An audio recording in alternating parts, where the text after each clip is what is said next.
Thank you so much for coming on.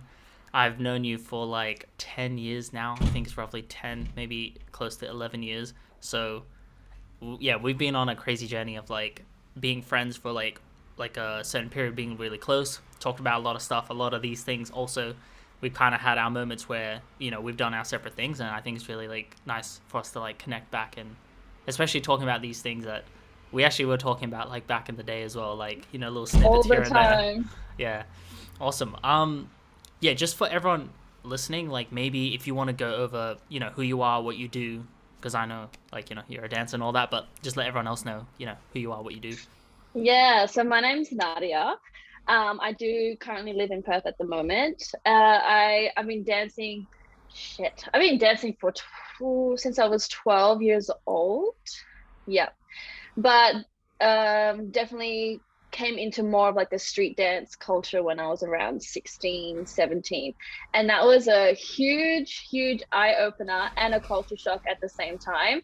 So I and it opened my heart up to a lot of things as well, and my mind too. And just to be able to connect to so many people, travel around the world, I think that dance was just such a blessing to myself. And then also along the way, I found freestyle dance and crump. So crump, I will advocate it anywhere and everywhere. It is the dance style that also helped me just to face a lot of things. And what we're about to talk about, it helped me face a lot of traumatic things and understand who I am and who and what my body actually does. Yeah, so I've been doing that for maybe, yeah, roughly 10 years. I think crump for about 8 years now. And right now I do teach a bunch of women how to crump. And it's honestly the best thing ever. Even though we do it through Zoom, it's still like the potency of just the transformation that happens is still so high level, which is really dope. And yeah, so I do that. And I also do social media for just street dancers. Awesome. That's Yeah, dope. so Yeah. that's really cool for me because if I were to do social media anywhere else, I'd probably be really bored. Yeah. That would be the truth. So yeah, that's pretty much me in a nutshell. That's awesome. Yeah.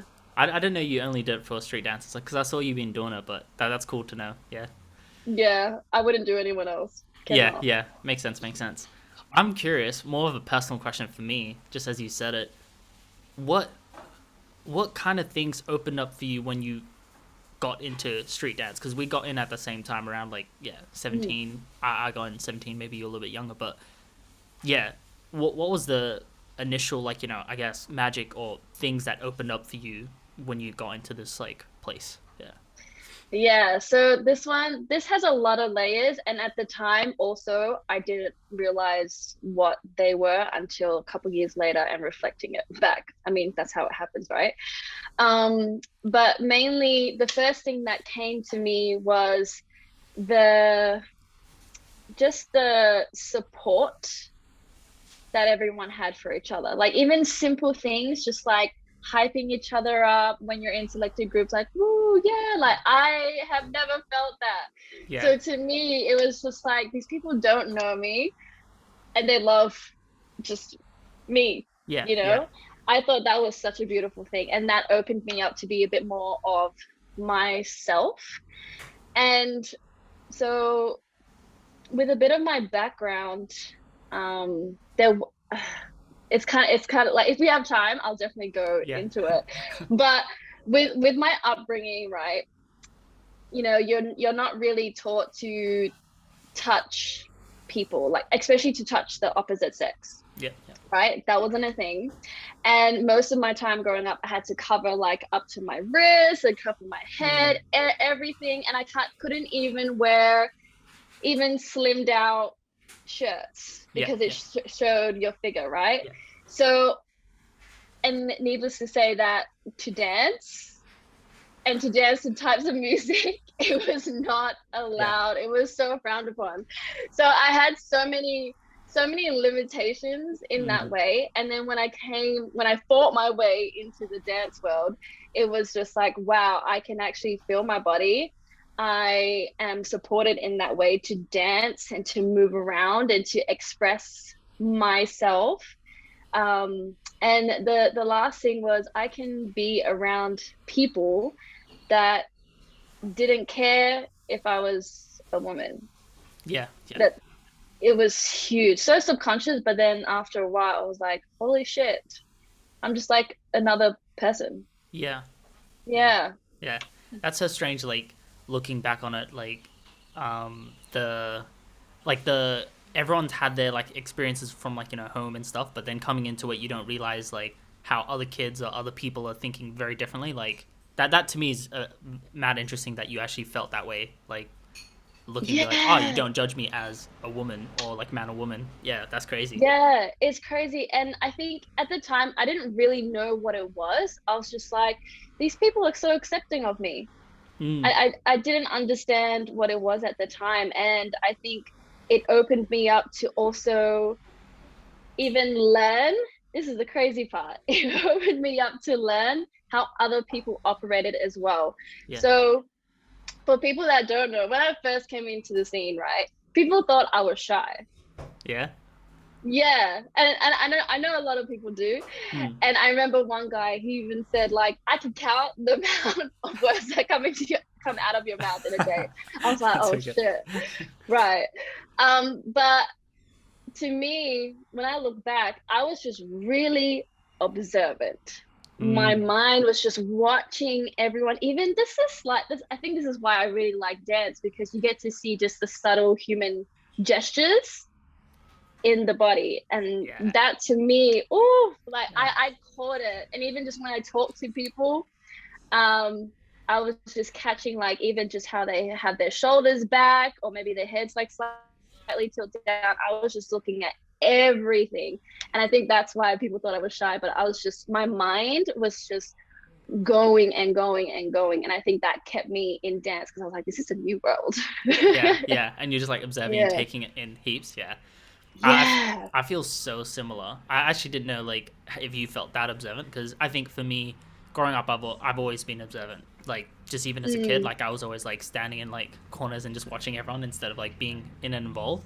And yeah, everyone would think I'm shy and like quiet and stuff, and I'm like, yeah, like I'm kind of like shy, I guess, but for the most part, it's like I know what I'm doing rather than like I'm afraid to like go Mm. in. I'm just like, oh no, I'm choosing to like do this.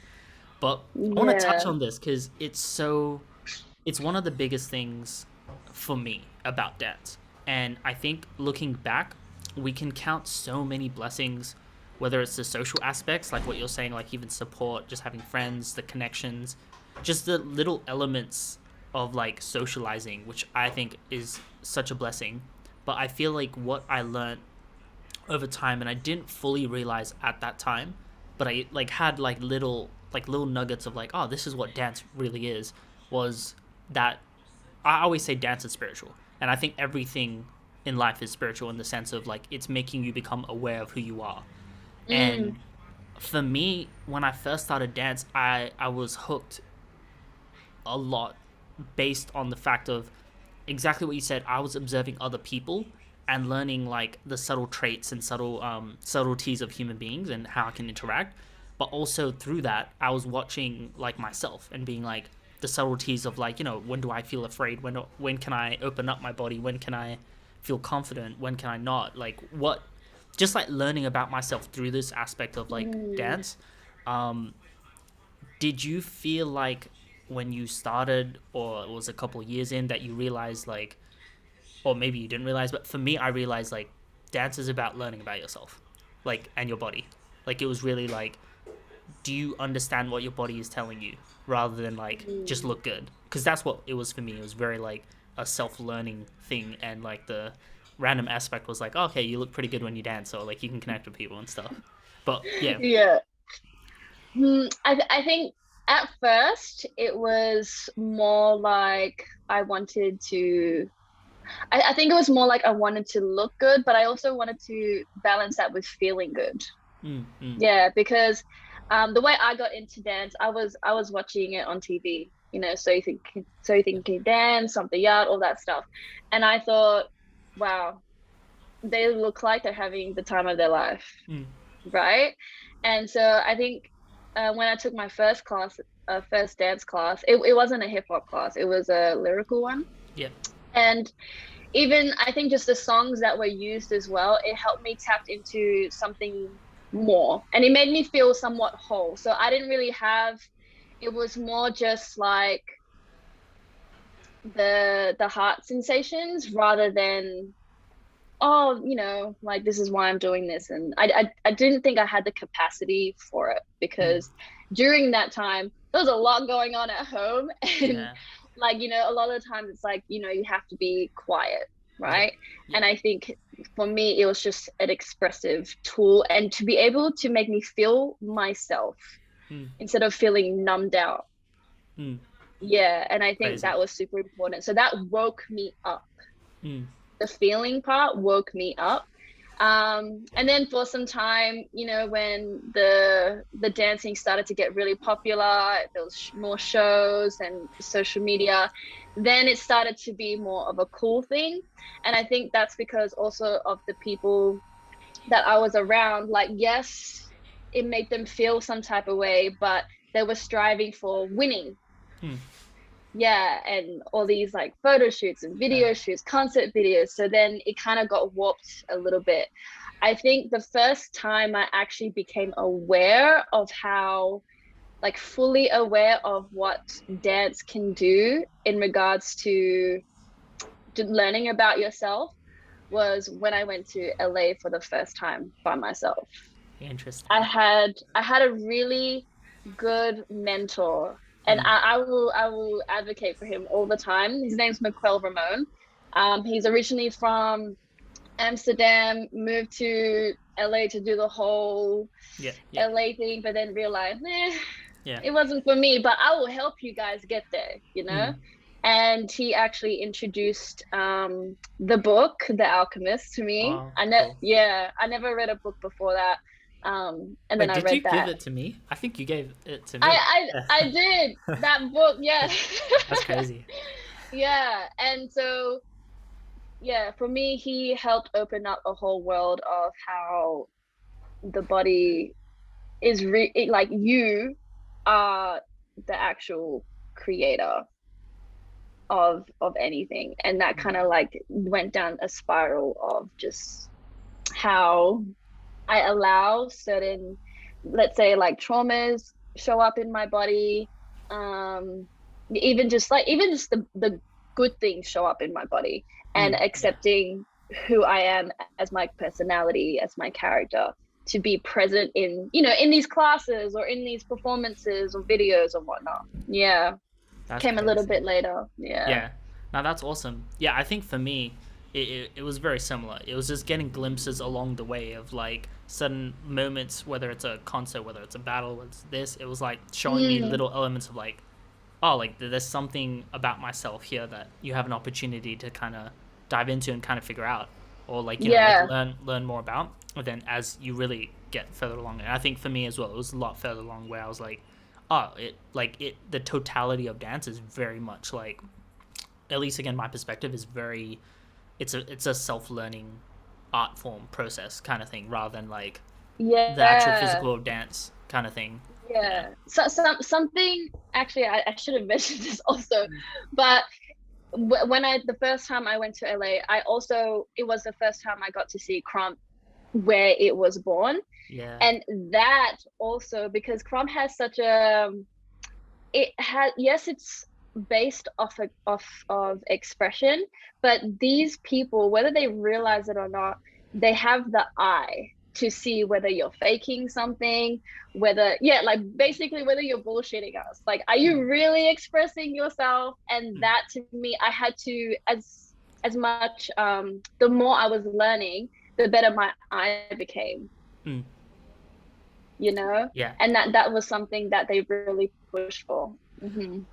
Can we talk about that a little bit, like seeing the subtleties? Because I always talk about these sort of things, and I think it's hard for some people to understand, because it's like when people say like, like if you see someone as sad or see someone as feeling something, it's like some people like want to physically see it, rather than like you're seeing through that physical body, but there's some sort of perspective seeing, if that kind of makes sense. It's kind of like it's really hard to explain, but it's like you're not physically seeing like a certain thing happening, but you can see through that movement or that thing. Yeah. Yeah, can you talk a bit about the subtleties that you learned through dance and maybe how you expand and implement it outside of dance or how it affects you? Mm, mm. Yeah, so I guess like the first thing that pops into my head is like, for example, in Crump, we have a huge, I guess what would be the right word?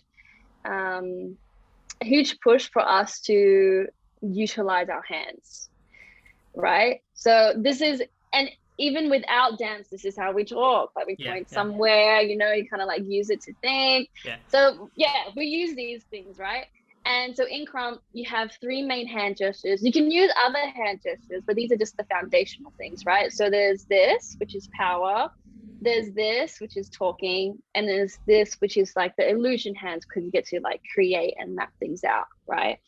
And so um, with this, there was one moment where I was learning from tie dyes, and he was just basically getting me to do this, like literally so many times, right? And he was saying, like, if your hands aren't closed, if they're like this and you're doing power hands, like I can tell you're not confident in your power whatsoever, or even your own strength. And that blew my mind, because after that, I was watching myself and I was like, wow, like I actually, like I was trying to, at the same time I was trying to see where my mind was at as I was dancing. Yeah, yeah. And so if I do this, or if I'm not holding this, I'm holding this, like of course all of this will not be used Yeah, yeah. until I do that, right? And it's all like a connection to my heart, to my brain, everything. So obviously there'll be like something missing throughout the way to activate this whole thing. And after a while, as much practice as I have done, it doesn't work. It's your commitment, Mm, your mentality, your okay. commitment to what you have to say, and what the amount of belief that you have to say. Mm, So even when you use this hand, if I'm just going like this, or I'm going like this, but I want to do this, it just shows how much commitment or belief I have in this, right? yeah. For, for me, this is crazy because it's like this. This is why I keep going back to the idea of like I mean, there's a lot bigger layers to this, but the whole base of like alchemy of turning lead to gold, right? And people talk about how that's like a self transformation of like turning your dull spirit to a bright spirit, and that sort of Mm-hmm. aspect of alchemy in general. Because again, it's a lot bigger, but that's so the way you explained it is so dope because that's really what I feel. It's like the body.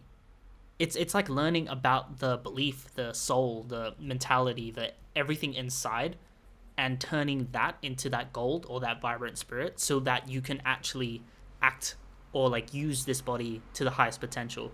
But the body is Mm-hmm. like it's not that it's not important, but it's like it's about that transformation within that's gonna help the outside, like the body essentially like move. So I think Yeah. yeah. Yeah, like we really need to okay, these hands, they are so important.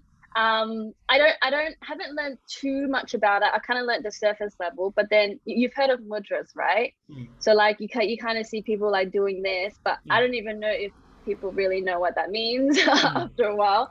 But even then, yes, these are hand signs, but they also have like they activate a lot in our brain, so because they're all pressure points, I was right? about to say, can you explain a base layer of what mudras are? Because I wouldn't even know like a base layer, so just get ground level. Yeah. So basically, people kind of use this as like grounding into certain meditations, right? So for example, like you have this, right? And this is just very, very surface level, very surface level. So people just use this to like really stay grounded, because this is like all the elements. So basically people use kind of Yep, elements, yep, yep. yeah, just layman's term, the elements of like fire, earth, wind, all that stuff, and to just basically ground them. Yeah, and so that people can use this in their meditation. But this is from an Ayurveda perspective, but there's also different hand signs for other tribes and other religions and whatnot. Cool. And then so yes, they ground you, so there's an energetic element to it, but there's also a bio element to it. So it's like it's like the simple things like, okay, well, when I touch this, there's a stimuli over here or there, and that would get things rolling, help you maybe be more present, help you feel more up here, help you even calm down the gut or awaken the heart. You know, it has all those things happening. Specifically, like you need to know all these kind of things. I don't, but I would love to get to know more. But one thing that really shocked me was this.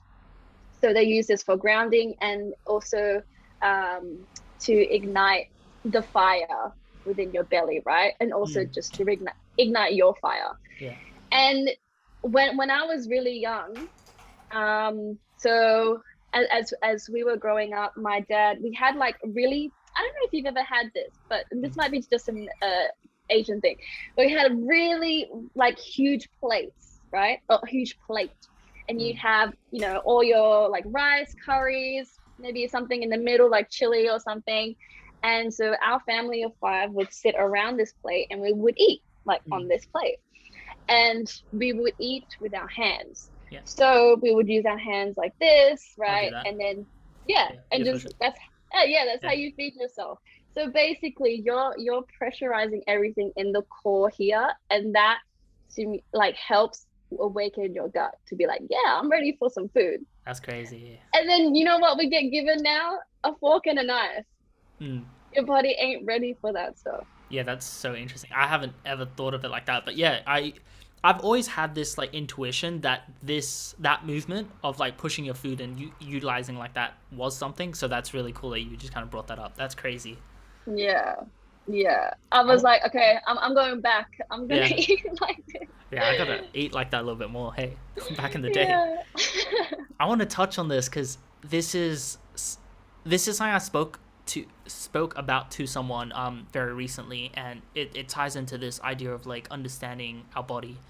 And it was basically like, if there was a computer out in the desert and you've never experienced a computer before, you would look at the computer and essentially you would probably be like, what the hell is this thing?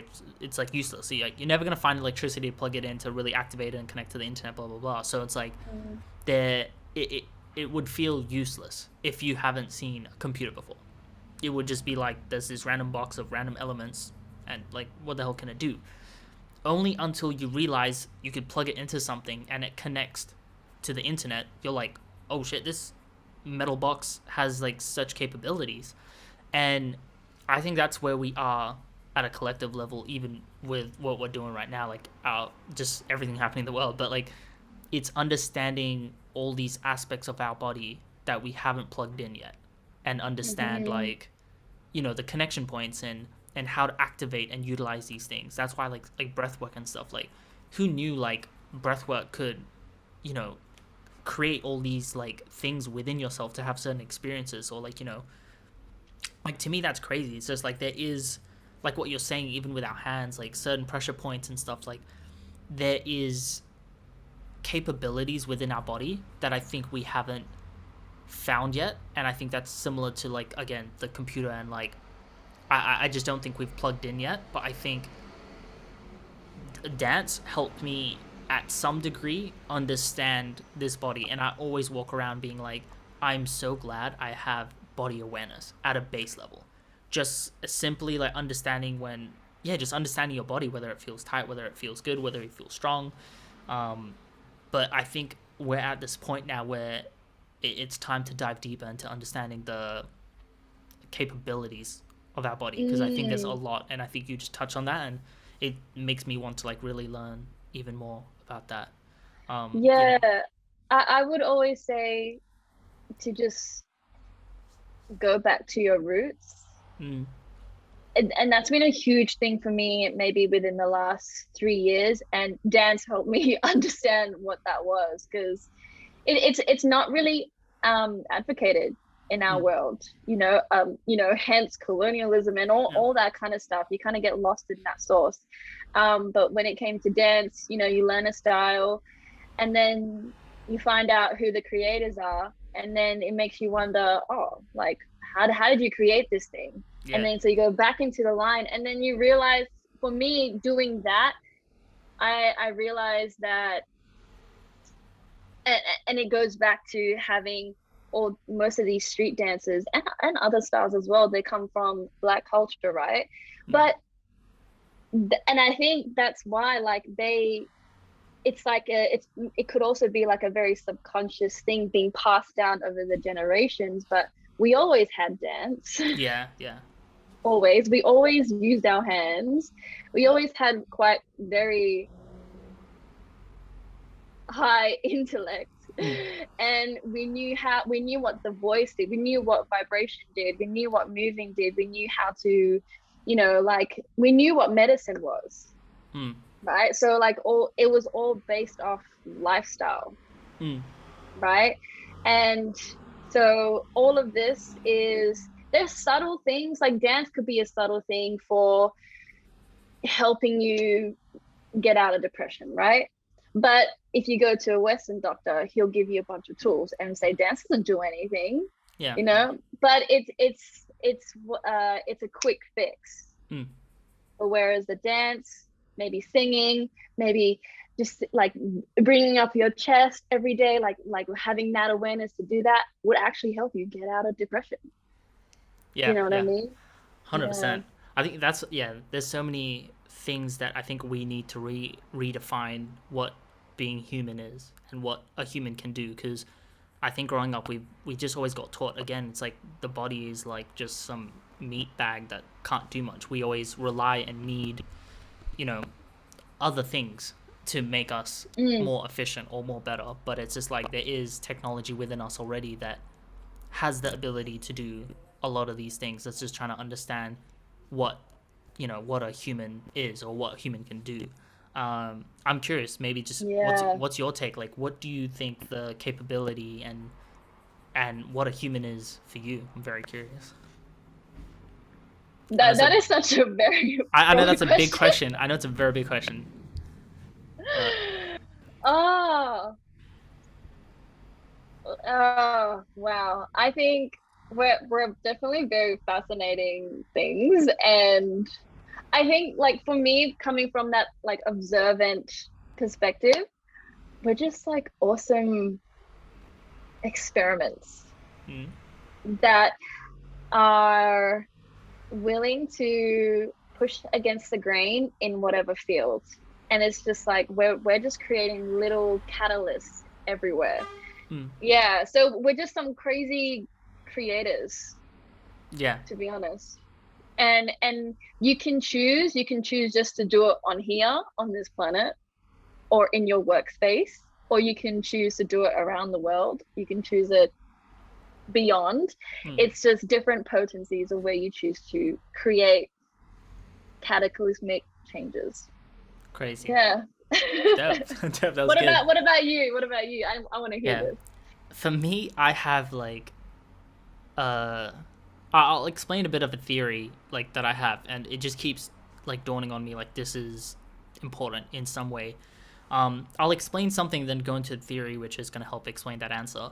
For me, it's understanding that our body is a container, and it is like it's separate from other things based on us being in a specific container. It feels different. Like if I touch you, it's kind of like that's you and I'm me, and there's a physical sensation where it's like this isn't me. Like if something happens to you, I'm like I'm not gonna feel it. So I think there's a separateness, right? And if we look at like I think you might even know this, but like if we go on like a website and we look at the code of the website, right? It's like it's all these codes and all these patterns and all these it's essentially patterns that's all put together, right? But then when we experience it on the website, there's like a logo here, there's like a picture here, there's a title there, and it's like these things are all like separate and they have spaces and stuff, but it's like it's technically all just code that is all together. It's not really like separate things put together, right? So for me, it's understanding that we're experiencing separateness in a world that is actually made from code, aka frequencies, that is happening all at once, but we're experiencing that like separateness, right? And for me, going into the theory, I'll just call it feedback theory, and if anything, but it's just basically how we are consciousness like feeds back information into itself to create a new complex different system. So it's basically what you're saying, like as a creator, right? It's like that's naturally what consciousness does. It takes in information and it creates a different version of itself. So when I like, let's say I talk to you in the truest sense, like we're the same thing, right? Like we are one. And I'm taking information off you, whether I just look at you, whether I talk to you, whether I interact, whatever it is, there is some sort of information exchange where I'm taking that information and I'm building upon my information source. And it's a constant feedback loop of like, if I look at a tree, I'm gaining something from myself to now create a different, more complex version of myself. And I have the ability to create now in the world and create new systems. And we can go from like different angles and stuff. It's like we are made from like stardust, right? Like different elements from stars. And again, it's just like we are this one universal thing which broke itself into separate parts. But each time now we're just like what you're saying, we're just breaking off into different areas and stuff. But what we're doing is only one thing. At least for me, the way I see it is only one thing, which is we're getting information from ourselves, aka the world around us, taking it in, gaining out information from other things, exploding it together to create a new version of yourself. So yeah, I feel like what it means to be human is essentially, it's weird. It's a container in an infinite field where we're experiencing a feedback system within this container, and it's just like, what can this container do? What is possible in this container? I know that's like a bit left, right, and center, but yeah, I feel like being a human is understanding this container, because I feel like it's strange, but I feel like we're all like the same thing or the same piece of consciousness, right? But yeah, it's experiencing this container. And for me, I think I don't really have an answer on like what it is exactly, but I feel like I don't know, it's weird, but it's like I understand I'm a container, and I'm curious to really understand what it means to be a human more and more every day. So for me, I'm like weird, I don't really have a full answer, but it's like a journey of like what can this container do, what does human like mean. And yeah, I think it's an ongoing process for me, even though I just kind of said a lot, but yeah. I think it's just infinite possibilities. It's complex yet so simple at the same time. Yeah I think if we get into like trauma, right? Because I know we mentioned we wanted to talk a little bit about that. I wanted to kind of like preface it from that sort of angle of that feedback loop, right? So it's kind of like we experience something in our life, and we essentially create a container, a story based on what happened, right? And we essentially tell ourselves that same story again and again, and we're being stuck in a feedback loop rather than creating a new feedback loop, which is going to lead us to new things. I'm curious for you, like, is there any sort of like moments where you realized for yourself like the traumas with your life and how that was like the repetitive pattern, or is there people in your life in terms of you're helping with your program with other people where you're seeing the patterns within them, whether it's through dance and seeing the subtleties? Maybe just talk a little bit about if there's some moments for you or some moments for other people and how you're seeing that feedback pattern just play itself out. I think the best place to start was myself, and then you kind of see your parents, and then you see other people. The more you open your eyes up and experience it as well. I definitely, the first time I can't really pinpoint a first time, but I definitely was stuck in the story, and I kept hearing myself say the same thing over and over, where I was a victim to, my upbringing, Mm. right? I always And tell it kept, everyone, sorry, I always tell no, everyone, keep it's going. like really, it always comes down to this. I don't know if it's for you, it's like there's always like a sentence that everyone usually says. And it goes along something like, I'm not good enough. And Yeah, it's like, it's that I think everyone, if everyone wants to be like, oh, like, what is this? Like, what is this journey of like finding this stuff? It's just try to identify that. When we say story, at least for me, I always go like, what's that one sentence you always say? Because that's a yeah. lot of people have a sentence where it's like, whenever they feel something, it's like, it goes straight there. But yeah, sorry, I continue. tell you, the main three things is I'm not good enough, I'm not worthy, I'm alone. These are Mm. the main three things you'll find in people. Yeah, I think in everyone, hey, it's Yeah, something along that, but it's pretty much that. Yeah. yeah. But yeah, definitely. So I had all three. I had all three circulating my life as I got older and older. Um, and I so I came to a point where I was like, okay, well, I'm going to move out. It was like both ways. I got kicked out, but then I moved out. So it was kind of like, Yeah. it kind of goes both ways, right?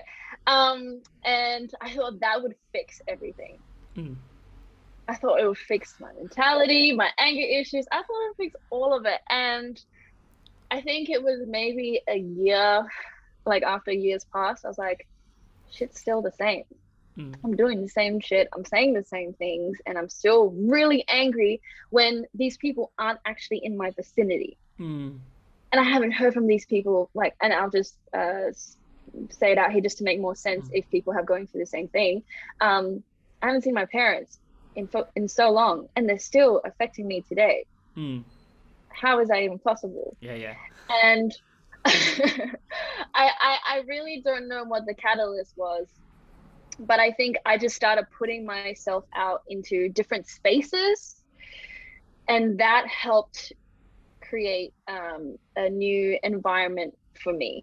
So, like, going to LA by myself, being with different people of different cultural context and everything, that actually helped me have a culture shock. My system got shocked, and I was like, Mm. my story is crumbling each time. No matter how much I'm attached to it, it just keeps crumbling. So I realized that I started to not have the reoccurring thoughts. Sometimes there were days where I would just like cry, Mm. but it wouldn't be a resentment cry. It would just be a little sad, but then a little bit nurturing at the same time, nurturing for the other person. Yeah, I hope that makes sense. So Can you explain that? so I'm curious. Yeah. okay, so instead of putting myself as the core, like I'm hurting because of you guys, it's more like, oh, he must be so sad. Like he hasn't seen his daughter for ages. That's a really sad story. Mm. Like I Okay. wonder what he feels about himself. So Yeah. I started seeing other people. I didn't start to see myself anymore. Interesting. Interesting. Yeah. Yeah. Yeah. So I think that was a really huge tool just to flip the script. And I did a prior to that, I did a QHHT as well. I don't know if anyone knows quantum healing therapy. Yeah. I was very much a skeptic. Yeah. Wait, when did you do that? When did I do that? I think I did that in 2017 or 2018. Hectic. That's awesome. Yeah. Yeah. Yeah. Um, and I was getting to the whole spiritual, I don't like saying that word, but Yeah. yeah, I would just say that word because most people recognize that. Yeah. So I started getting into that, and that's when the healing didn't become healing. It was just an awareness, right? And then I did the QHHT because I was like, I want these feelings to go away. I feel like the victim. And then my partner at the time, Ian, he was just like, yeah, go do this. Like it will change your life. So I did it, and the funny thing was, none of it was about my parents. Yeah. Yeah, so how I experienced it was just so different from other people. So I kind of Mm. felt like a black sheep in a way. Yeah. Um, was I just went up into this circular space, right? It felt like a ship, but it was like an infinite ship, and it was just white. It was just white, and I was naked. And then I was just walking, just felt pretty chill. And then you just see frames on the wall, like a gallery, right? And then it's like I saw bird's eye view of what was happening, like from my memories of being at home. Yeah. Nothing directly about my parents. And then I was seeing other visuals of people I didn't even know. Mm. Yeah. So it was for me. And then after that, I walked up another set of another group of stairs, and I just sat there at like some edge, right? And it was just this vast. It was exactly the picture that you have behind you right now. Oh, really? It Nice. was just stars. It was just like it was just blank, and I just sat there for so long in absolute quietness. Mm. And there was like no thoughts or anything like that. And then I come back down into the gallery, and then it just went like, boom. Oh, I'm just watching, like I'm just observing. Mm. I had no attachments, and I think that was the first time. You're bringing it back all for me. Yeah, that's awesome. Yeah, it was like the first time that I didn't feel an emotional attachment to my story or to these people. Mm. I actually felt quite free, like very neutral.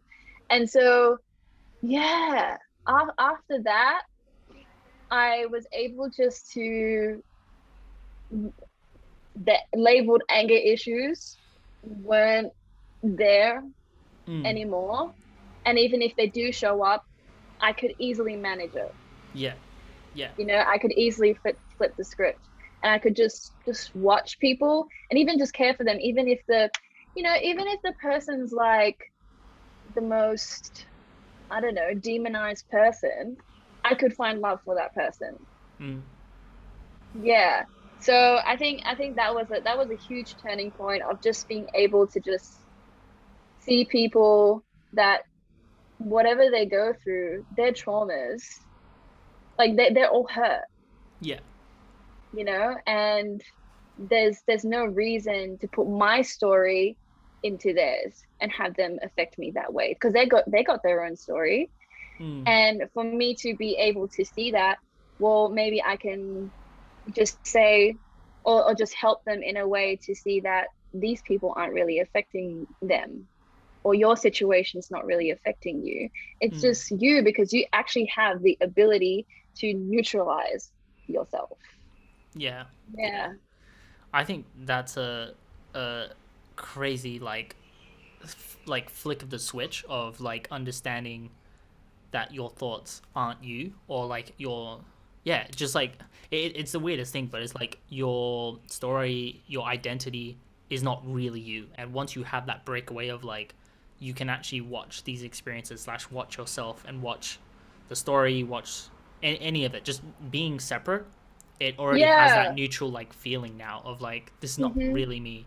But I feel like that's a bit like scary and complicated for some people. But yeah, like maybe if you had to explain a little bit deeper of that kind of concept of being Mm. like watching yourself, or kind of, yeah, not being a part of the story, rather watching the story. Mm-hmm. Mm-hmm. Okay. Let's see what I got. Um, okay. So there was a moment where I realized, where there was like, it wasn't huge, but it was enough to affect me. So getting brought up, like I had to cover everything, right? So I didn't really feel like the air Yeah. on my skin. And especially if I were to wear tight clothes, I would just, my body would just be like, no, like don't wear this tight clothes, you Yeah. look ridiculous, or it feels retarded. And then you actually look at yourself and, oh, this is normal, this Mm. is fine, right? um so I've had this trauma, and it's turned into thoughts. Mm. right? As well. And it kind of, to make it simple for me to understand, it was, yeah, you look ridiculous, you know, you look fat, like, you know, Mm. those kind of Yeah. stories. Um, and then I did realize it took me a while to understand that, okay, it was from my upbringing, because I wasn't allowed to wear tight clothes. I wasn't allowed to show my body. So when it came to that point of me realizing it, this is how I learn. It might not be for other people, but I can guarantee you it will help so much, and it will create such a resilience. Is I just decided I'm gonna do the exact opposite. Cool. Cool. Cool. Okay. Yeah. And so let's say, you know, I'm in Melbourne. Okay, I'll just wear a crop top. I'll Yeah. wear a crop top and the shorts. Okay. And it's windy in Melbourne, so I'm constantly like feeling the wind on me. And you know, like I'm walking with my partner Ian, and I'm like, shit, this, and actually find someone you can talk to about it as well. Mm. Yeah. So I was like, this feels really awkward. Like, I just want to go home and change right Yeah. now. It's like, no, like, you look fine. You look good. Come on. Like, yeah, you Yeah. can do this. And yeah, I just had to like keep walking. And the best way I could make myself feel comfortable is breath. Breath. Cool. Yeah.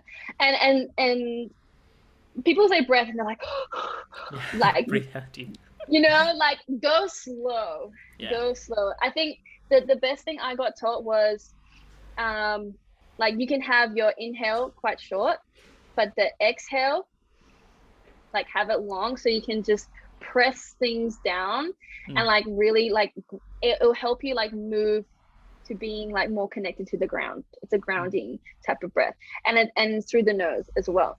So that helped me a lot. It helped me feel centered, and it helped the stress just go, like it just helps deplete it. Yeah. And then also I have this saying where I will, you know the saying, I fake it till you make it. Yep. Yep. I'm more so fake it till I believe it. Cool. Yeah. Cool. Cool. And people question whether faking it is a bad thing. I don't think so.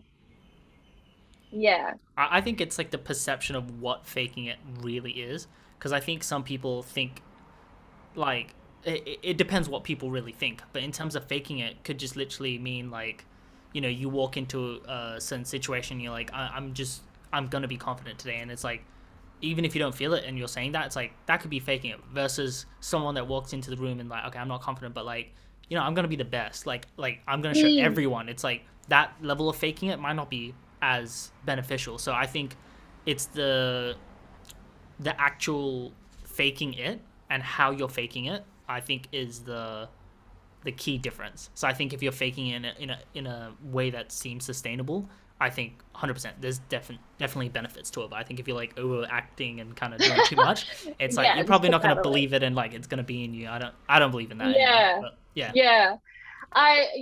Because I read this book. It was by Dr. Joe Dispenza, genius. But he has this book where it's about your body is just working off habits. And think about, yeah, exactly. And think about, you know, when you're growing up, who tells you to do this particular thing all the time? Your parents. And then you grow a little bit older and you realize, oh, TV, oh, the billboards, like you're literally being given feedback to how you conduct yourself. So if you work in the opposite direction, whatever that may look like, right, that feels like a benefit to you, and it's against the billboards, it's against the TV, well, you're literally faking the reality. You literally going the opposite direction to what the reality is giving to you, and you get to create something on top of it, and then you'll let that crumble, and this will become the real thing.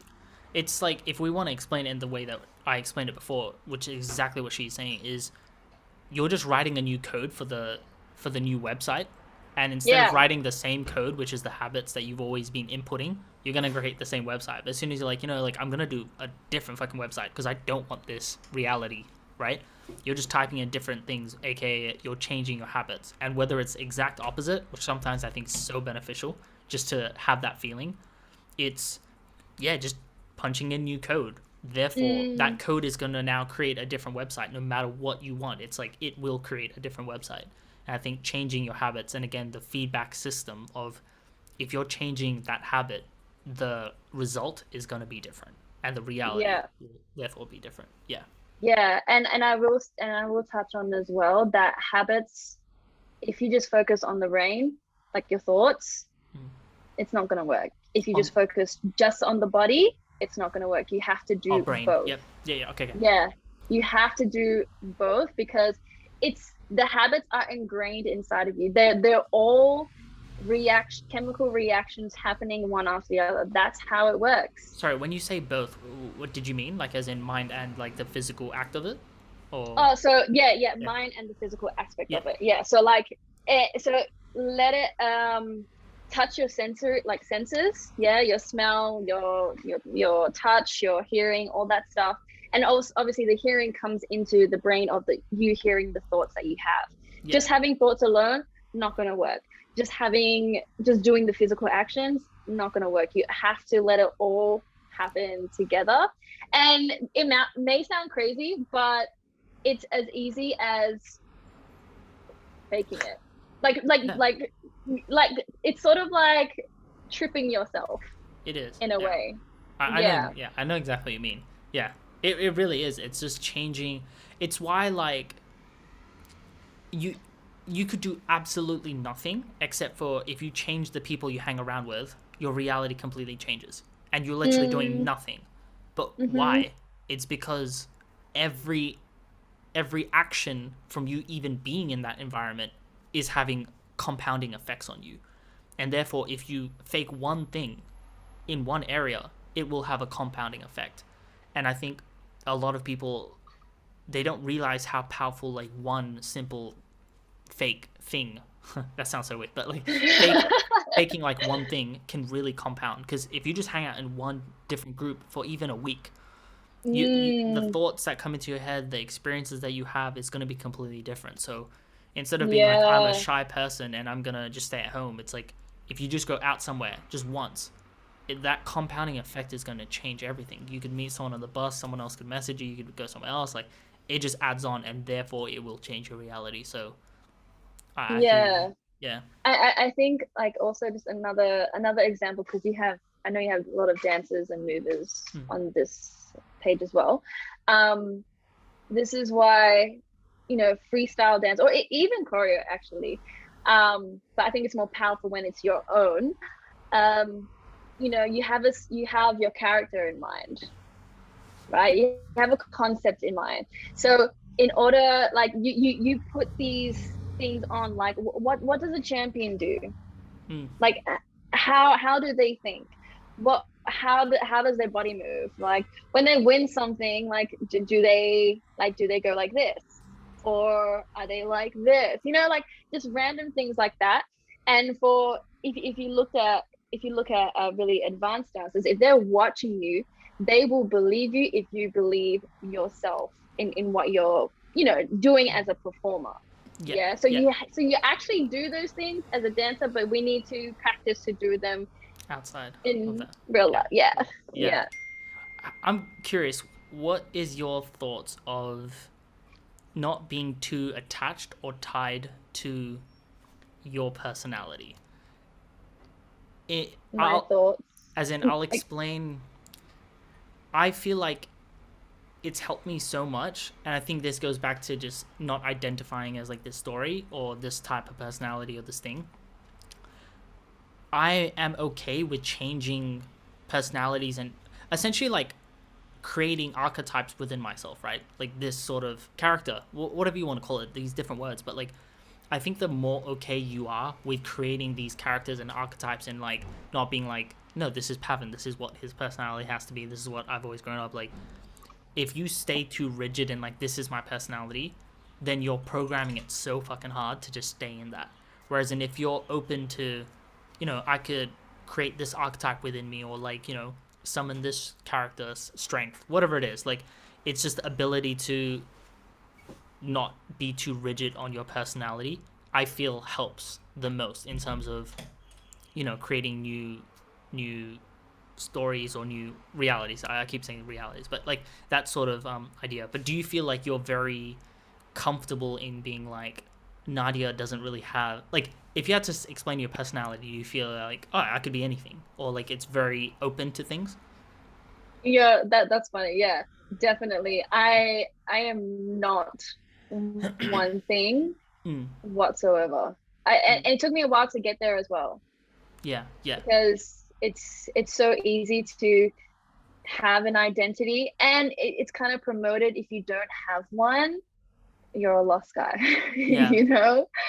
But I think I've come to terms where it's actually really powerful to not have an attachment, because I can be infinite. I can do whatever I want. I don't just have to be a dancer. I can be a social media manager. Mm. And I don't have to just do that. I can coach, or I can just be a designer, or Anything. Yeah. even then I can be anything. And then, Nadia is known as, she was known as an angry person or a very shy person. And then right now, I'm like talking my ass off. Like, Yeah, where yeah, did that come from? yeah, yeah. Yeah, I reckon that's super beautiful. And it's just a matter of, yeah, definitely. I think this is where visualization comes into. Mm. I Do you don't wanna? think, I don't know if it's from I don't know if people realize that they do this on a basis, and maybe this comes with an awareness as well. And visualization is creativity at the end of the day. Yeah, yeah. um and just being able to visualize who you can be, Mm. you know or instead of using visualization to watch your fear come to life, or watch the worries come to life and stop you from doing things, how about, like, we also, or more so, use it for, yeah, like, I got a cool goal over here, Mm. and I can be doing this right now. And just even while you're doing things, just imagine yourself in like a different space. This is, I would say, this is something, this is like my kind of superpower that I Mm. realized is like, let's say I'm working on the computer, right? And so I am also very much a materialist. I Mm. love really nice things. I love really colorful, expensive things. But I don't really have them right now, right? But actually, no, you know what? I do. Um, but when I'm working on the computer, at the same time, I can imagine like the colors of the walls, or I can imagine that I'm having so much more work ahead of me. I can imagine that next door there's a studio right there, and there's like people dancing right now, and I can hear the Mm. music happening. So people might call that psychotic, but Yeah, I am working, and I'm having the time of my life. yeah, yeah. I know You exactly know? what you mean. I love it. Feeling crazy. Because alright, that's really how like some people view this stuff. Hey, it's just like it's so not grounded in like physical reality that it's just like off in your mind. But that's that's what creates things. Like on the last episode, I talked about. We were talking about people always say I gotta see it to believe it, whereas in like you can flip it and be like I'm gonna believe it, then I'll see it, and that's what most crazy stories like come from, is like when Kobe is like, I believe I'm gonna be the greatest. He wasn't the greatest when he said it, but he believed it and then he created it. And I think that's the ability that we as humans have, is we don't have to be stuck in what we see. We can believe something different. And Hmm. that always comes back in my perspective of the questions. Like it's always you asking different questions. And I feel like there's always in a basic sense, it's like a two-road path of viewing things in a way where it either cycles to the same pattern or you're creating a new pattern. Let's just put it that way, right? And most people ask the question, what if? But when I say what if, some people think, what if this goes wrong? But some Mm, people think, what if this goes better than I expected? But it's both what if. And I think that's where everyone's got to investigate what are the questions you're asking yourself. Is it, if I start a business, what if no one gets it? Like, what if no one buys my product? You could do that. That's creating a certain pattern, and you're gonna repeat that cycle if you're gonna keep saying that. But you could literally just simply just change it to, what if more people bought it than I expected? That's that's crazy. And then that's a new cycle. And I think we're constantly creating two, we have a path constantly, and we're creating like two roads, whether it's like that cycle of the same pattern where you're like, what if in that bad way, or what if in a good way. mhm, And mhm. yeah, it always comes down to these like questions that we ask ourselves again and again. And yeah, for me, it's just so interesting how you could ask that one question, because most people usually think of the what if and they're like, what if bad? But I've always been like, Yeah. what if something amazing just happened? Like, I'm always like in that frame of like, what if this, what if that? And it's just like crazy, but it's like I don't ever think of the what if everything fails. Like, I try never to get into that lane. Yeah. But even then, what if it does fail? What is Mm. the worst thing that could actually happen? Yeah, that's yeah. Like, cause really, and I think this is something awesome about being neutral as well. Obviously, this takes practice, Yeah. right? Because the world is crazy of Yeah. how we're being built. But like even then, the worst thing that can happen to you, you can always find a way to being something better or making it work out, even if it takes a year or 2 years. And even then, if like when it does happen, you have learned so much compared to some average Joe that doesn't do anything, Yeah. Yeah. you know? Yeah. So I think it's also important to realize that there's so many good things that can be Mm. bad things. Like for me, for a lot of people, right? You grow up in a household, you get abused, and then who knows? Like you may be homeless for a little bit, but I'm still here today, you Yeah. know, Yeah. and we're still living on. Yeah.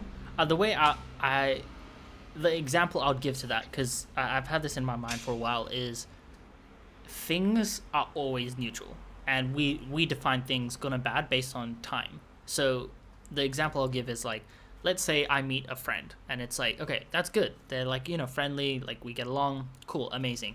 And then it's like, but then that friend does something to me where it's like, oh, okay, like we're just not connected, and I'm like, okay. Then I go by myself, and I'm like, I'm fucking sad. But then someone connects with me, and it's like there's a new friendship or something happened, right? And it's like, okay, amazing. And then let's say one day we go to the shops, and I buy a lotto ticket, and it's like, cool, I win that lotto ticket, amazing, I have money, that's a good thing again. So it's like, okay, I lost a friend, got a new friend, so bad, good, and now I bought a lotto ticket, cool, amazing. And then from that, I actually lose a lot of my friends, because I'm choosing to manage my money in a certain way now that people don't fuck with me. And that friend who brought me to the shopping center doesn't fuck with me now. And it's like, okay, now that's a bad thing. And then let's say I buy a plane ticket. I'm like, cool, I got to travel wherever the fuck I want to go. Amazing thing, good thing again. But what if the plane crashes? Then now it's bad. And it's like, these events in our life is good or bad based on the timing. And it will change from good and bad consistently. Right? In that moment, you're Mm, like, oh, this is bad. And then when something good happens from it, you're like, oh, I'm glad I went through that because it led me here. Then you're like, oh, it's good. But eventually, that good is going to turn into bad because it's going to lead you to the next bad thing. And I feel like we can stay in that world of going good and bad, and being like too fucking extreme in every area, or experiencing these moments for what it is. And again, sometimes it's hard. It is hard, and I just feel like I don't label it as bad, but I do label it as hard, and fucking yeah. it's a horrible experience, and I don't really want it sometimes, but it's the depth of experience. That's like kind of the way I like look at it. And Yeah. yeah, I just think this idea of like good and bad is constantly flipping. Like today, this might be an amazing talk, but it could lead me to something else, and it could be quote unquote bad, but from that bad, somehow it's gonna flip back to good, because that's how you learn. Um, Mm-hmm. yeah, it's kind of a strange thing, but I've like literally gone down like step by step of like certain moments in my life, and it's like this was good, but then that ended up this bad, and then good and bad, and Yeah. it just keeps flipping, and it's like what is good and bad really, other than like moments in time. Yeah, Wow. That's crazy. Like in my brain now, I'm like flipping through it a little bit too. It's like, yeah. yeah, it always ends up being great. That's the thing. It's just like it's always gonna come to a point of feeling good. At the end of the day, it's right. Mhm. Like you'll. The thing is, it's not even that you'll end up being good. It's just like you will get to a point of feeling good, but that feeling good is going to eventually go to bad. And the reason why is that yo-yo or that pendulum swing is what creates experience. It's why Mhm. the ocean fucking is waving constantly. If it was just still the whole time, we wouldn't have experience. We wouldn't be able to like have fun at the beach. It would just be like still, like you're just like okay. But yeah, like the pendulum swings so that we have the experience. And Mhm. I'm not gonna lie, sometimes it's mad hard, and sometimes when you're caught in that bad wave, you, me, everyone, we get stuck in the cycles and the patterns to keep creating that cycle, right? Like the same thing again and again. And that's Mhm. why I talk about, if you're creating a new cycle, you have a chance to walk on a new path to head back to good. But if you just stay at the bad spot and you're creating the same cycles, you're pretty much going to stay in quote unquote what you seem as bad. Yeah. And that's why it's always, for me, it's always about different questions. Because if you're in Mhm. that cycle, it's about what different question can you ask to like lead you down a new path. And sometimes it is doing the exact opposite thing that you've been doing. Sometimes it is putting yourself in a different group, because that just Yeah. changes your environment. Like what you said, it's changing your environment. Even going to LA and like completely fucking having a different environment changes so much. Yeah. Mm. Definitely. Can I Yeah. can I ask for you, like, what have been moments of essentially asking different questions or changing your environment that has like had a dramatic shift? Like, has there been a question in your life where you're like, oh my god, I just need to, like, you just ask the question, you're like, oh shit, like everything's kind of changed, like a perspective shift? Is there any moment that you've had, whether it is again changing environment or a question? Hmm. I feel like there's just so many, but I think I would take the recent one that a lot of people or many people experienced, Mm, but it was the pandemic for sure last mm, year, okay. right? So, like my partner and I, we just moved to a new city, like and then this thing happens, right? So we stayed at a couple of friends' houses, and then we finally found, a spot for ourselves, and that, we were moving. I think we moved two times before that Damn. Yeah. within the span of like 3 months or Yeah. six, yeah, 3 months or something. It was a lot. And we're just living out of our suitcases. And so we finally found a spot, and um, I was working in all these studios Mm, doing the same thing, working in all these freaking places that didn't really resonate with me either, and didn't really resonate with the philosophy that I have for street dance too. mm, Um, and then obviously the pandemic happened and all the studios had to shut. yeah. And the weird thing that came up for me was I felt so relieved. I was actually so happy. Like everyone, I mean, respects to everyone, but everyone was just sad obviously because, their business has to shut down or they can't get money, whatever it is. But even then, even though I was like, oh, I'm really short on money, but I'm so fucking happy Mm, that I don't have to go to these places yeah. anymore. Yeah. I felt the same. And That's crazy. yeah, Yeah. yeah. And so, I'm staying at home all the time. You can't really go out anyway unless it's just for food. Um, and I I just sat there by myself because my partner was working at a cafe. And I was like, shit, what do I do? Like, okay, I can get Centrelink, I can get my super out if I wanted to, and I did. And that was really nice too as well, because I don't know when I will be able to use my super. Who knows? I might die before that. True. So yeah.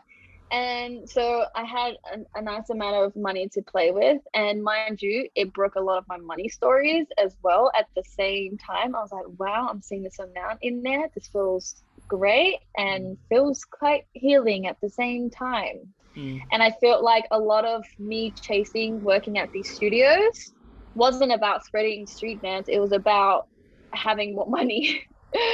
And so basically sacrificing my philosophy to have money, right? And then I was like, okay, how do I use these, how do I use money? I don't know, no one taught me. So I was like, okay, I'll just spend on food, right?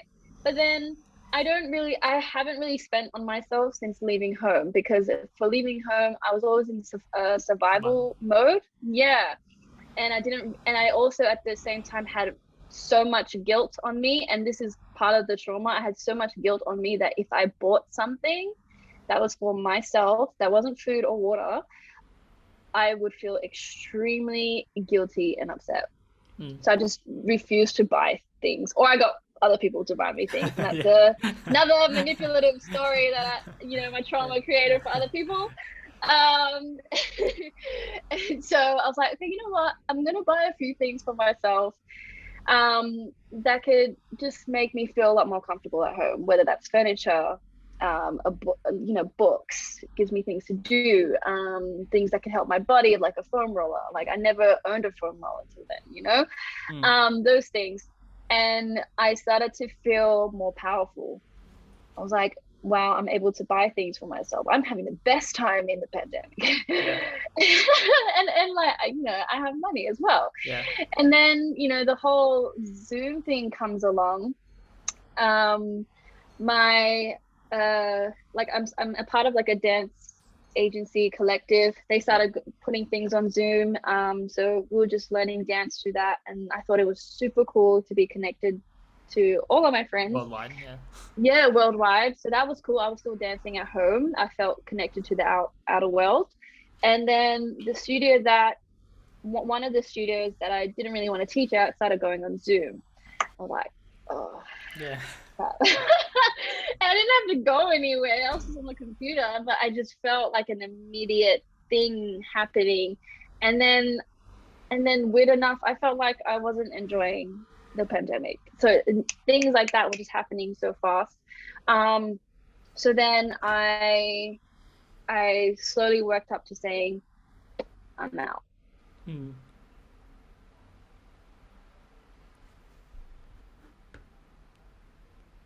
Hello.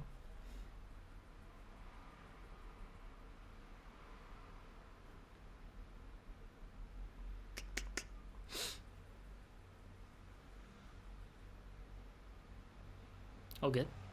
Are we back? Yeah, we're back. All good. Okay, cool. All right.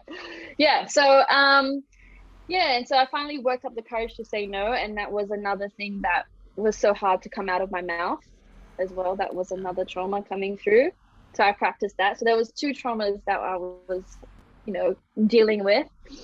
And then so after I said no, I felt great again. And then I realized that I was scared to start my own thing for how many years, right? And then so I finally did it. And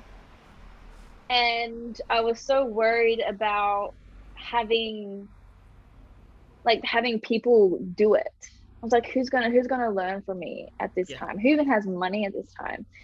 And I had to keep going back in my head, like, no, like this, whoever comes through, they just need it right now, right? They're just gonna enjoy it, and it just resonated with me. I don't have to be the best in the world. And so I put it out there, and I had a full class of women that wanted to learn from me. Yeah, that's right? crazy. Mm, Yeah, it's super crazy. I never thought it would ever happen in the world, right? And so now I'm living off this thing in the that's pandemic. crazy.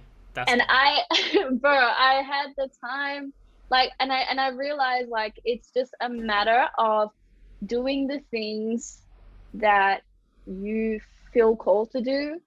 And it can be like, sometimes people say that it's hard to hear what that is, but Mm, it's usually the things that excite you, mm, even in the worst of times where you're like, you got no job, you're stuck in the house. Like, how can you change this reality of yours, right? yeah. And it's literally just following things that excite you, no matter how scary they are. There's still that element of excitement. Yeah. And bro, I was having the best time of my life. I made more money than I have ever done years before that by working in, official spaces of dance, Yeah. right? Yeah. And It's I was crazy. able I was able to express what I believe dance is and my lineage of dance, and that felt so fucking good to say. Like, it's basically I was speaking my truth, Yeah. That's so mad. Yeah. right? And then these other ladies that were part of it, they had space to speak their truth as well. And no word of a lie, like this first group in particular, because they were going, most of them, well, actually all of them were going through the pandemic as well. People were feeling courageous to change their jobs just from this program, courageous to tell their family they're gay. And they haven't told their family they're gay for like years on Yeah. end, like people were taking daring opportunities that they have lived through for many years. Crazy. And that's what I did. So it came a roll on effect. Yeah. So knowing that you can you can Mm, fake it, but also like follow an excitement, change your reality in like the most worst of times, right? As you do that, you help other people at the same time. The people that you're around with will only elevate that kind of the values of that environment, and it'll only keep going up. And if they can't handle it, it's okay. They'll just go there, but they may come back again, mm, you know? And that's the cool thing. 100%. That's awesome. Honestly, I think it's so Yeah. good to hear you just kind of taking that opportunity of that pandemic and kind of flipping it. And again, it's like most people view it as like the bad thing that happened, but it's like you have the opportunity now for that bad thing to turn into a good thing. And that's essentially what you did, which I think is is amazing. I think anyone that's feeling it even now, if it went from a bad thing to a good thing to a bad thing, it's like you have that opportunity again. And I think it's so amazing that you just listened to your, yeah, just to yourself. And sometimes sometimes that's just hard, especially when Mhm. you're like in that bad place. Again, that fear just keeps coming up because it took a while for me to even start this thing. I was constantly Yeah. like, what do I want to do? Like, how do I want to impact people? And I I always have that pressure on myself to be like, I need to keep learning more first. Like and I know I take all this stuff very strongly. Like to be a teacher or to be someone that's speaking, it's like a very important thing for me. I don't think I should just go on and just like, yeah, just because I have one thing to say, or like, yeah, I should just like go say. It's like I really respect the craft of teaching, of speaking, all these things that I really put that effort. But it took me a while to really just Mhm. kind of break that barrier of like just go for it, like just do it. Um, but yeah, I think it's really dope that you just kind of had that similar like process where you went for it and you created something and it's literally changed your life. And Mhm. yeah, yeah, it's just so crazy because it's like it comes back down to this like thought of just the ability to again like create a new path or change your mindset to this new thing, but knowing while doing that and be like, cool, you created a new path now, but while knowing it's a lifelong process.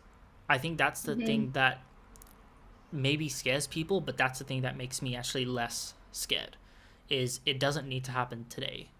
if that kind of makes Yeah. sense. It's like I could start this thing and it could do well, and then it could completely crash. But it's like it's a process of trying something new again next year, next 3 months, and again and again and again. And it's like there's no pressure of like this needs to be amazing now. You don't need to be your evolved perfect self today. Like No. it you just like think about it like it's so weird because it's like there's not even that end goal like, oh yeah, when you're 50, 67. It's like no, it's just like just try to evolve yourself every day. And yeah, The sorry, oh sorry, keep no, going. go. The realest thing is that um oh wait, what it kind of slipped away. Hmm. Oh, the realest thing is that if you had everything you wanted in one day, you don't have the capacity to hold it. Explain that, because I think I know what you're saying, and I think that's so important, but I want you to like say that again. So like if you got everything you want, like the job, the money, the people, the friendships, the relationships, the house, think of what can come with that as well. Because all those things, Yeah. all those things, right, require a type of frequency, require some type of work, require some type of action. And if you just get it all in this, like right now, can you actually sustain these things? And that's the thing. Like we whether we live a long life or not, the life that we have, it's based on longevity. Yeah. Yeah. Like it because you don't know when things are going to like finish for you. Like Yeah. really think about that. You actually don't know. Like I say this a lot. Like I don't want to be like depressing or anything, but I say this a lot in a way like I could actually die the next day. So I'm going to say good morning to you. I'm going to say good night to you. I'm going to give you a hug. Like Yeah. I could literally, I'm okay with dying tomorrow. Yeah. I mean, it would be sad, but I'm okay. Yeah. But I know it can happen. Yeah. So you might as well just do as much as like just what's the word? Like appreciate as much as you can despite all your trauma, right? Because that's things from the past. Yes, it makes you now, but if you can appreciate who you are now and what you're going through now and the things that you have now, well, you have less stress going through life, Yeah. less worry going through life. Like, do you actually want to really live a life that's very unhappy, very sad, very stressful, going to the next thing? You know, like wouldn't you want to be happy and be content, I should say? Mm. Yeah. Yeah, I think that's so important. The idea of just I think about it a lot in terms of the tomorrow you could die and like people could die, and like I just try to remind myself, and sometimes I don't, and I really hate that about myself, to be honest. Like when I like forget that shit, because it's like it's so true. It's just like I don't ever want to leave a conversation and just like walk out the door and be like, nah, I'm angry with you, so it's like I'm gonna walk out. Like even if I'm mad angry at you, like I need to say like bye, like I yeah, like I really do. It's like that's what I really try and push for, because at the end of the day it's like yeah, things will go up and down, and you could finish like things could just completely get out of your life or come into your life. And again, Mm, it's like we don't know how volatile, I guess, our life can be. um I want to touch on that thing that you said of what was it? It was just like yeah, if you got everything, right? And I think that's so important, and I want to get your perspective on this. I think sometimes the hard truths are what people don't want to hear, right? And it's like it's simple. It's weird for me to say, because it's like some people, I don't want people to take it in a weird way, but it's like sometimes we don't deserve what we think we deserve straight away. And the reason why I say that is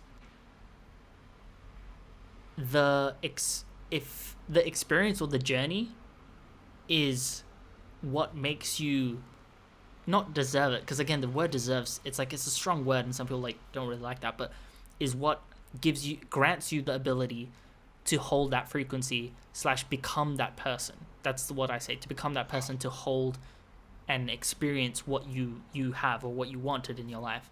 And I think a lot of us, like, we want a lot of things, right? Like whatever it is. And like what you said, if like you don't hold that certain frequencies, like it's gonna go away because you don't know how to manage it. You don't know how to become that person that has those things, or has the ability to keep those things. And yeah, I'm curious your take on it, because I feel like it's a process of developing yourself, aka we go back to the dancing. It's like you can't be an amazing dancer unless you transform from lead to gold in your soul, and therefore you will become a dancer that will have many jobs, many experience, many this, but that process has to happen. And it doesn't have to be like a process that is to be judged. Like I can't be like, yeah, you've turned lead to gold, like nice. Like it's a internal process of like little cycles and little progressions. But I feel like that's a necessity. It really is a necessity to having these things in your life. Like you can't just be like, oh, like I really want this new job, I really want this new like just money, or like whatever it is that you want, without doing that internal work to some degree. I think there has to be that experience within yourself for you to feel deserving. Not even for me to feel like you're deserving, like you to feel deserving. And I think that has to come through experience, because you don't really appreciate things even for yourself if it just got given to you. And that's why I think the experience needs to happen for you to feel that deserving feeling. Do you feel like it's a harsh thing to say, or like do you agree? Like, what's your thoughts? Definitely not a harsh thing to say. I feel like for me, another word would be protocol. It's a protocol. Okay. Yeah. So, I mean, if you look at any First Nation tribes, they all have protocols to whether you do this type of ceremony, or you're allowed to do this type of ceremony, or you're allowed to enter that space, or you're allowed to be a part of this group. Even in dance, I know specifically, so like there is the thing you're talking about, but I know in Krump specifically, there's protocols as well. So, you know, if you want to, you get initiated, right? So you work up towards something. You got to have the foundation. You got to find what a get off is. You know, you got to find your creativity, and then you got to battle a bunch of people. And this will test your resilience, not even resilience, but like your willpower, your spirit, to keep, your spirit to keep going, no matter, like, because what these initiations do, they strip away your creativity, they strip away your ego, they strip away your foundation, they strip away your get off. What do you have next? Like we really want to know. So and this is why I've brought over Krump, because they have such a it's so tribal. And I think that's why it's so awesome. And so that's a huge protocol in being a part of like a crew or a fam, or even just really being accepted by the people in the community, you know, like that. And I think that's what people need to understand, especially when people are taking classes online and stuff. They got the cool moves, but where's the culture at? There's a lifestyle at. So that's the same thing right now here. You know, in our daily lives, we have a protocol. Even your health, one medication like a pill is not going to help you. Your body has protocols. Like, okay, you may need to detox first, but then now you need to build up the tissue, and this is going to take maybe a couple months, or even like 2 years. but trust me, you will be better for it. You know. I actually love the way you use the word protocol, because I think like something clicked in my head already as well. Like, so many people argue about like what's right and wrong, like what's the truth, right? Like, oh, this diet works or this thing works. But I really like that idea of like there's a protocol or a process that needs to happen. Like, yeah, this diet could work, but there needs to be a process maybe that leads up to it and after for the diet to work, rather than like this one thing and then it's like cool, now it works. And I feel like it's understanding the process or protocols within that that gives you, I guess, again, more insight into yourself rather than like Mm-hmm. just the thing itself. Because Mm-hmm. I don't know if that makes sense, but to me that kind of clicked of just like the protocol slash process matters more than the individual like thought or idea, because Oh there's yeah. things before and after. Yeah. Yeah, and it kind of goes like, if we go back to the trauma stuff, it's like understanding who you are. You go from, okay, well, what made me me like now, and Mm, then so you learn about that, and then you learn about your cultural context, and then you mm, learn about the global context, and then if you want to go even further, the spiritual context. mm. And this is how you get a better view of yourself, but know that this is going to always evolve, right? So this gives you permission to evolve. Amazing. Yeah. That's crazy. I love the way you said that. Honestly, Yeah.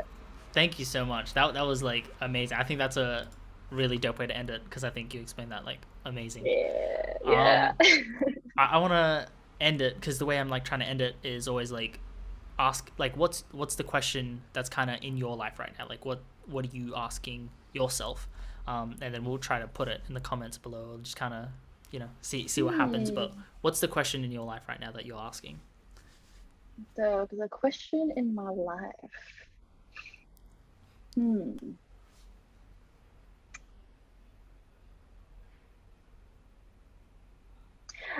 Oh, okay. All right. So this is what I've just been teeter-tottering with. Um, but it's how, so we talked about being neutral, right? Mm, But how to be okay being neutral. yeah. So, because there's so many people that believe you should pick this side and you should pick this side, and you're just like, I see both though, and I Yeah. care for both, like, and that can even go into things in your home, or yeah, even very subtle things. It doesn't have to be like the huge things that are happening now, but it's how to be and how to stand Mm, in that neutral space. That is a something that I'm playing with. Yeah. yeah. Yeah. I think that's a amazing question. I think I play with that a lot too. Is yeah, that makes a lot of sense to me. But I really am still trying to figure out how to stand in it strongly in a lot of situations. Because some situations it's like not bad, but yeah, some things it's just like you kind of polarize a bit to the other side, or you just want to Mm, be like you like again you understand both perspectives, so you're like, oh, I get this and like get that. But no, awesome. yeah. All right, Yeah. thank you so much. Appreciate you so much. Hey, seriously, thank you, thank you. Thank you so much. Mwah.